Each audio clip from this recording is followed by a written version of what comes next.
Shalom Uvracha, bienvenue à tous. Le Pélé Yoetz, ici, il nous parle du Gader. Gader, c'est une barrière.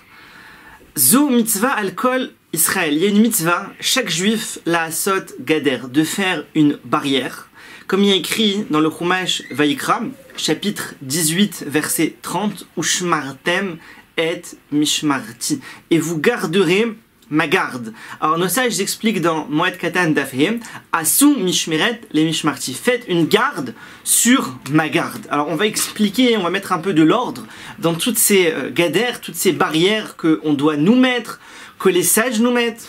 Alors il y a ce que les sages, ils mettent une barrière sur les interdits de la Torah. Et ça, c'est pas les sages qui l'ont fait de leur propre initiative, c'est la Torah qui le demande. Comme on l'a lu dans le Pasuk. Et la Torah, elle nous demande d'écouter les barrières qui vont être mises en place par les sages. Alors vous allez me dire, mais pourquoi la Torah, elle n'interdit pas directement? Un exemple, le Kriyat Shema. On doit lire le Kriyat Shema une fois le matin, au lever, ou shorbera, ou kumera, et une fois au coucher. Maintenant, l'heure, la lecture du Kriyat Shema le soir, c'est à partir de Tset à Kochavim, la sortie des étoiles, jusqu'au lendemain, au lever du soleil. Alors, les sages, ils sont venus, ils ont mis une barrière. Ils ont dit non, pas jusqu'au lever du soleil le lendemain. Par exemple, le soleil se lève à 5h, 6h du matin. Il peut lire son Kriyat Shema à 4h du matin, à 5h du matin. Les sages, ils ont mis une barrière, ils ont dit non. Jusqu'à Chatzot. Minuit, pas le minuit qu'on connaît classique de la montre, le minuit juif qui en fait représente la moitié de la nuit. En tout cas, des fois ça peut être minuit, des fois ça peut être minuit 30, des fois 1h du matin. Les sages, ils ont dit stop, jusque là. Il a pour lire le Kriyat Shema. Pourquoi? La Gemara, elle raconte dans Brachot, quelqu'un il rentre de chez lui le soir, il revient de sa journée de travail, d'études, il rentre, il mange, et on lui dit Kriyat Shema. Il dit ça va, j'ai le temps, qu'est-ce qu'il y a? Je vais manger un peu, je m'allonge un petit peu, je me repose, et puis je ferai Arvin, Kriyat Shema. J'ai toute la nuit devant moi, j'ai jusqu'à 5h du matin, il me reste encore 8-9 heures devant moi. Alors les sages, ils ont vu que l'homme, en ayant tout ce temps devant lui, il va se dire c'est bon. Il va repousser, qu'est-ce qui se passe? Il va laisser allonger un peu, et au final il va faire sa nuit. Et il va se lever le lendemain, et ce sera trop tard. Donc les sages, ils ont dit jusqu'à Chatzot. Comme ça, l'homme, il a une limite. Il dit, mais attends, il te reste que 3-4 heures pour les Kriyat Shema, faut que tu fasses vite. Comme ça, il loupe pas. Donc, les sages, ils sont venus, et ils ont mis une barrière. Maintenant, c'est sûr, si quelqu'un, il l'a pas lu avant Chatzot, alors il le lira aussi après Chatzot, il sera quitte de la Torah, et d'après d'autres décisionnaires. Je rentre pas dans les décisions au niveau halakha. Mais en tout cas, les sages, ils ont mis une barrière. Ils ont mis une barrière pour ne pas que quelqu'un tombe dans l'interdit. Alors, on va dire, mais pourquoi la Torah n'a pas mis directement la barrière? La Torah elle aurait dû dire d'emblée jusqu'à Chatzot. Parce que il y a des interdits qui sont des interdits de la Torah. Quand c'est un interdit de la Torah, c'est plus grave. Bien sûr, un interdit des sages, c'est-à-dire un interdit des Rabbanan, c'est aussi très grave. Mais la Torah, c'est un interdit de la Torah. Donc, on veut mettre une barrière. Comme ça, même si jamais il a transgressé la barrière, alors au moins, l'interdit de la Torah, il n'aura pas touché. Il n'aura pas touché à l'interdit de la Torah. Il y a par exemple le Mouktsé Shabbat. Shabbat, il y a toutes sortes d'objets qui sont Mouktsé, ça veut dire on n'a pas le droit de les toucher, de les déplacer pendant Shabbat. Par exemple, un stylo. Un stylo, on ne peut pas le toucher Shabbat. Bien sûr, il y a des exceptions au niveau halakha, je ne rentre pas dedans, mais en tout cas comme ça, un stylo, on n'a pas le droit de le toucher. Pourquoi? La Torah, elle permet. Les sages, ils sont venus, ils ont fait une barrière. Parce que si quelqu'un il touche un stylo, qu'est-ce qui se passe? Il va commencer à écrire. Et là, écrire, il va rentrer dans un interdit de la Torah. Donc les sages, ils ont mis une barrière préventive. Parce qu'on sait que l'homme, il a besoin de barrières. Quand on lui dit il y a un interdit, alors il y a une barrière au moins, paf, il a franchi la barrière. Mais au moins l'interdit, il n'a pas touché. Et c'est comme ça dans la psychologie humaine. Et c'est comme ça que les sages et la Torah et Akadosh Baruch Hu lui-même, il connaît l'esprit de l'homme. Il sait comment l'homme il fonctionne. Il sait que l'homme, il a besoin de l'interdit principal et de la barrière à côté de l'interdit. Par exemple, une histoire magnifique. Des fois, les gens ils disent oui, mais c'est quoi cette barrière? Ça sert à rien. C'est pas la Torah qui a institué. Alors non, c'est qui les sages? Les sages, on parle des sages du Talmud, on parle des sages de la Gemara. C'est eux qui ont institué les interdits des Rabbanan.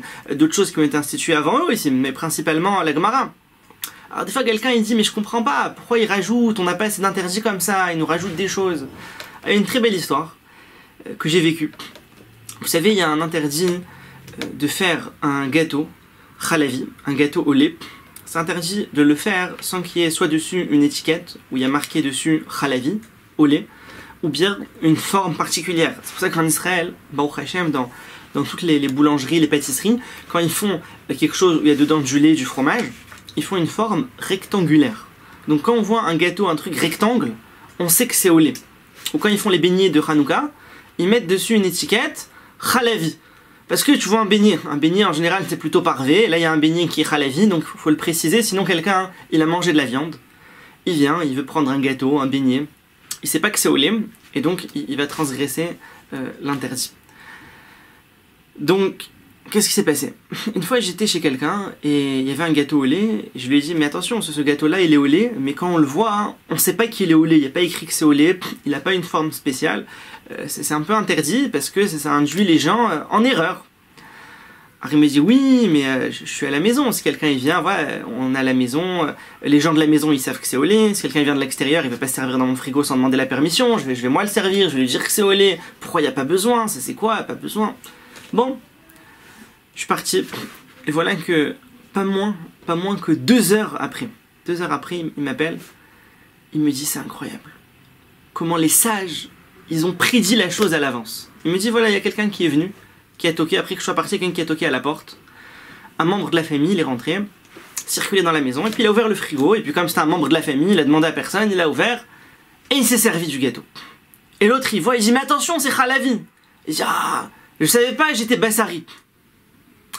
Et là, il s'est rendu compte, et ça c'est une histoire, mais des histoires comme ça il y en a plein. Combien de gens qui disent, au début ils disent oui mais la barrière elle est exagérée, elle sert à rien, pourquoi, pour ci, pour ça, et au final eux-mêmes ils vivent une situation dans laquelle ils se rendent compte exactement que cette barrière elle était vraiment calculée vraiment au centimètre près. Ça c'est la force de nos sages. Alors il nous dit le Pélé Yoetz, il y a un deuxième type de barrière. Il y a la barrière qu'un homme, il se met à lui-même. Et ça, c'est une barrière personnelle, chacun en fonction de son cas et de son problème. Un exemple, quelqu'un qui a du mal à se retenir d'aller manger dans un restaurant non cachère. Lui, il sait qu'il a du mal. Ça fait déjà quelques fois, il a mangé là-bas, il a beaucoup de mal. Alors lui, il doit se mettre une barrière. Ça va être quoi sa barrière? Il va pas passer dans cette rue-là. La rue là-bas où il y a le restaurant qu'il connaît, pas cachère, qu'il a envie, il passe pas là-bas. Il passe pas là-bas, il fait le tour. Même s'il doit faire le tour, il fait le tour. Mais là-bas, il passe pas. Ça, c'est une barrière personnelle. Parce que lui, s'il s'approche de ce magasin, alors il va voir, il va sentir, et il risque de tomber. Les sages, ils n'ont pas institué cette barrière pour tout le Ham Israël. Mais lui, personnellement, il en a besoin. Comme quelqu'un, par exemple, quelqu'un qui a du mal à arrêter son travail pour aller faire mincha. En plein milieu du travail, il n'arrive pas. Alors lui, il peut se mettre une barrière. Avant l'heure de mincha, il s'impose 5 minutes avant, 10 minutes avant de s'arrêter. Comme ça, même s'il a dépassé les 5 minutes, au final, il va être bon. Ou, il nous dit, le Pélé Yoetz, il peut aussi s'imposer une amende. Il dit, ouais, si je m'arrête pas pour aller faire mincha, je mets 10 € à la tzedaka. Il s'impose une amende. Et il nous dit comme ça, quelqu'un à tel point qu'il a même le droit, pas le droit, mais la possibilité de prier à Kadosh Baruch Hu qu'il l'aide aussi voilà, au moment où l'épreuve elle va arriver, qu'il puisse y arriver. Donc on voit ici l'importance de toutes ces barrières, on en a cité quelques-unes que nos sages ils nous ont mis, et on va finir avec une très belle histoire. Il y avait un grand tzaddik qui arrivait chez quelqu'un, et chez un juif, et le juif il lui sert un verre de lait. Alors le tzaddik il lui dit mais qui est-ce qui a trait ce lait? Alors on sait qu'on a une barrière de nos sages, des rabbanan. On n'a pas le droit de boire du lait qui a été trait par un non-juif sans surveillance juif. C'est-à-dire si un juif à côté il voit le non-juif traire, il le voit, il n'y a pas de problème. Mais si un non-juif il apporte un verre de lait, et on dit mais il y avait un juif avec toi? Non. Et il dit oui mais c'est du lait de vache, je vous promets, je vous garantis, sur certains c'est du lait de vache, on n'a pas le droit de boire. Il arrive là-bas au Rav, il sert un verre de lait, et il dit mais ce verre d'où il vient? Il lui dit c'est voilà, j'ai ici un servant non juif, c'est lui qui a été traire la vache. Il dit mais tu l'as vu? Il y a un juif qui l'a vu? Il dit non. Il dit je peux pas boire. Il dit comment tu peux pas boire? Il a été traire la vache, elle est à côté de la vache. Il dit je peux pas boire. Il dit mais c'est pas possible, il appelle le servant. Il dit oui j'ai été, la vache elle est à côté, j'ai traité la vache. Et il dit tu veux qu'on se lève? Viens on se lève, on va voir la vache, elle est juste à côté. Il n'y a pas de chameau, il n'y a qu'une vache ici. Il n'y a qu'une vache, d'où tu veux qu'il ramène du lait? Et lui dit non, j'ai pas le droit de boire. Et le servant, hein, en voyant tout ça, il finit par avouer. Il dit voilà, en fait, ce matin tu m'as envoyé chercher le lait, et puis la vache, il n'y avait pas de lait, ce matin il n'y avait pas de lait. Tout était fini. Alors je suis parti chez le voisin. Et le voisin, il a un chameau. Il a pris du lait de chameau. Et là, le monsieur dit waouh, incroyable. Qui l'eût cru? Qui aurait cru? Mais nos sages, eux, Akadosh Baruch Hu, il leur a donné la chorma, il leur a donné une vision claire des choses pour savoir où mettre la barrière et comment la mettre. Et chacun d'entre nous, il doit s'efforcer de voir les points sur lesquels il est faible, les avérotes avec lesquels il a du mal, qu'il a du mal à surmonter, qu'il a du mal à se détacher de ces avérotes, et là-dessus, mettre une barrière. Que ce soit une barrière au niveau physique, de s'éloigner du lieu où il pourrait y avoir une avéra là-bas, de se mettre une amende en s'imposant de donner une somme à la tzedaka s'il fait cette avéra-là, etc., etc. Chacun, il verra au mieux la meilleure barrière qu'il fait, qu'il peut, et donc ça va faire partie comme ça de la lutte contre le Yetzer Hara. Tevorechou Mpi Elion, soyez bénis de la bouche d'Hachem. À bientôt.